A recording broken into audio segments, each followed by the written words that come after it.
my reported monologue on a very big media story that has implications, I think, for the whole country. It's about the media, but it's about more than that.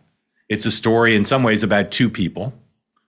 I'll tell you who they are in a moment. I've been talking for the last several weeks based on the rumors that this was coming true, something that did come true. Bari Weiss taking over the editor-in-chief role of CBS News. I've talked to journalists, political people in both parties. Some of them get what's going on, and they've helped inform my views today. Some of whom definitely do not, and they've informed my views as well. David Ellison, very wealthy purchaser, a new CEO of Paramount Skydance, hired Bari Weiss, who I'm friendly with, to be the editor-in-chief of CBS News. And Bari has done this on the strength of the extraordinary success she's had at the Free Press. You've seen her on Megyn's show. You've seen her own video. She's got her own podcast. But the Free Press is an extraordinary success just about 3 years in. And the hiring of Bari to take a senior editorial position at CBS News potentially solves a lot of problems that have existed at CBS, but it also speaks to some larger issues. I'll get to the larger issues in a minute, but first let's talk about CBS. CBS News is no doubt one of the storied top 10 news organizations in the history of the modern United States. Back in the glory days, Severide and Cronkite, et cetera, they were a powerhouse and they dominated the national news landscape along with just a handful of other organizations. But during the course of my career, CBS News has been somewhere between irrelevant and a joke, primarily because of several factors that afflict lots of news organizations. But whereas ABC and NBC have thrived during the last, say, 40 years, CBS has not. They've been way too liberal, and they've not been part of the conversation. I remember in 2000, when I was on the ground in Florida covering the Bush-Gore recount, ABC, NBC, CNN had huge presence on the ground, and CBS was virtually invisible. They've been uncreative in their programming. Their morning show and their evening news shows have been low rated. They have not been good on digital. For the most part, they have been a news organization in serious decline. The two entities that are described as the crown jewels of CBS News, where people say, well, the rest of CBS might have declined in terms of relevance and ratings and credibility. 60 Minutes and Sunday Morning. I take exception there. First of all, Sunday Morning is a really well-produced show, but they're not holding powerful interests accountable to the public interest. They're just telling stories about babbling brooks and authors who are friends with the host. So it's a good show, but it's not a journalistic powerhouse. And then 60 Minutes has done more to discredit the media as liberal than any other entity in the country because of their reach.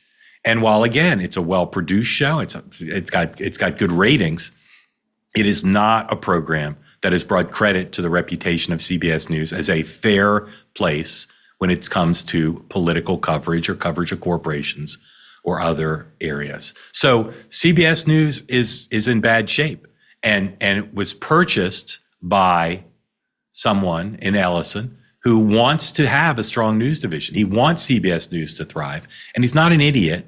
He's got eyes and ears, and he can see CBS News has been a disaster. So he's buying a tarnished property, and he's trying to figure out how to fix it up, how to take what is the strength of CBS News, which is the extraordinary reach that it has, and something where if you put money behind it, you can grow it.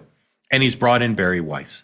Bari Weiss is an extraordinary person and an extraordinary force in journalism. She's an independent. She started the Free Press as an independent organization with investment from some very wealthy and very smart people who saw the potential of the idea.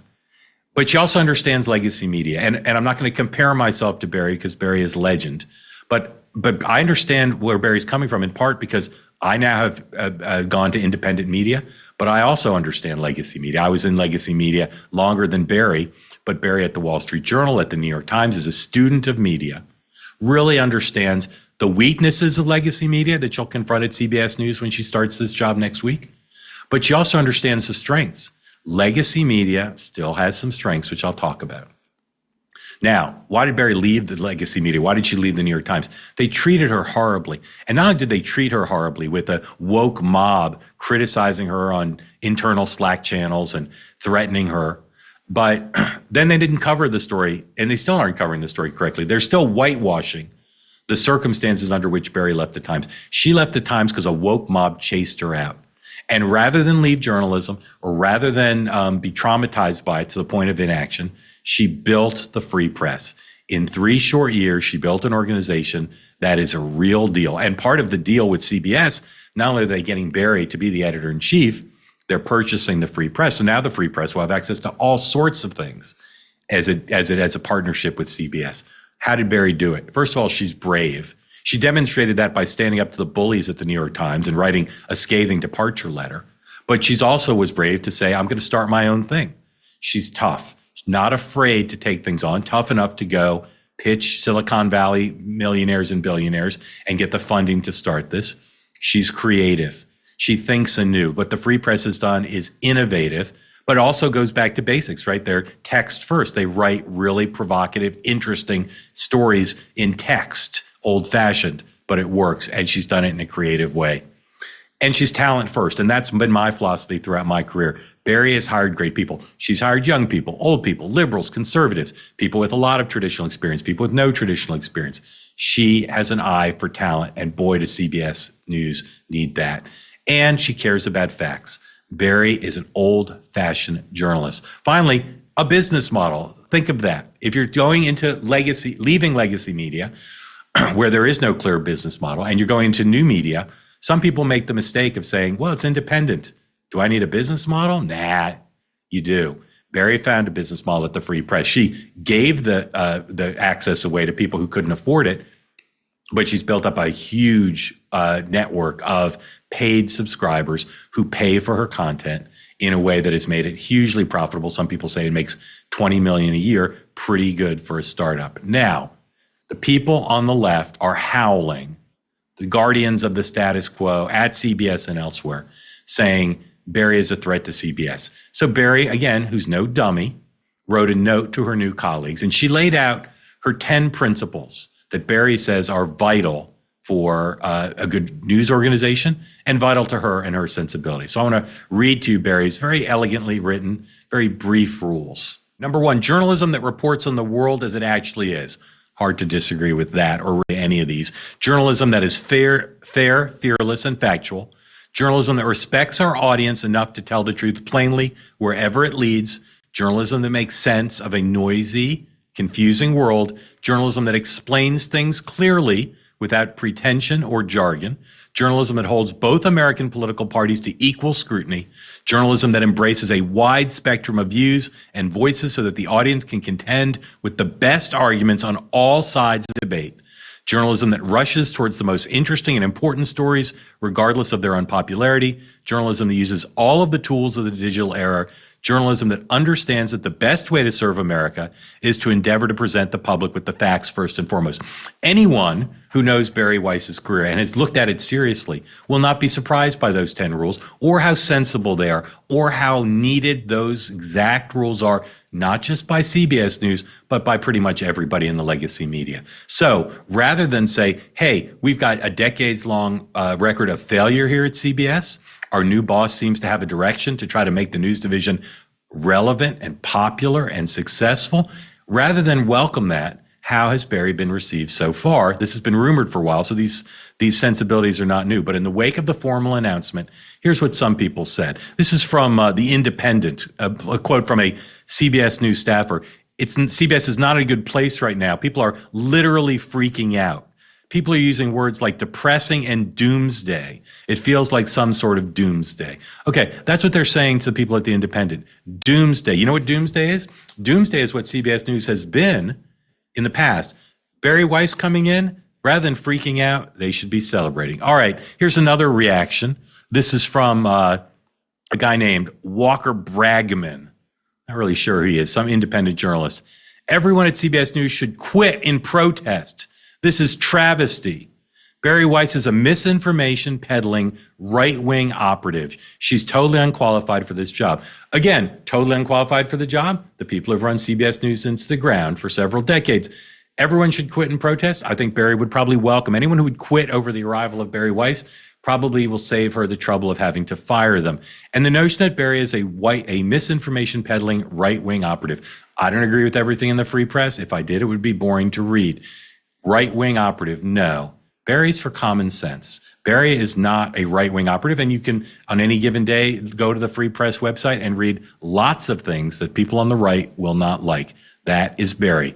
Here is the very famous Nicole Hannah-Jones of the New York Times. Here's what she says about Bari. In case it wasn't clear, the anti-DEI crusade has never been about merit.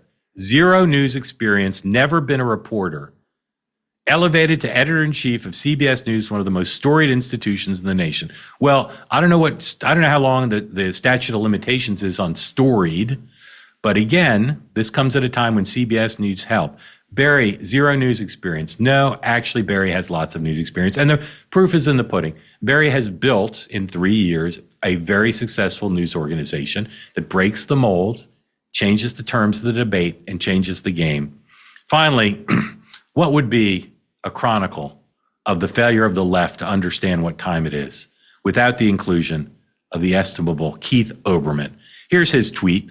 I'd like to congratulate CBS News on hiring as editor-in-chief the dumbest person in America, Bari Weiss.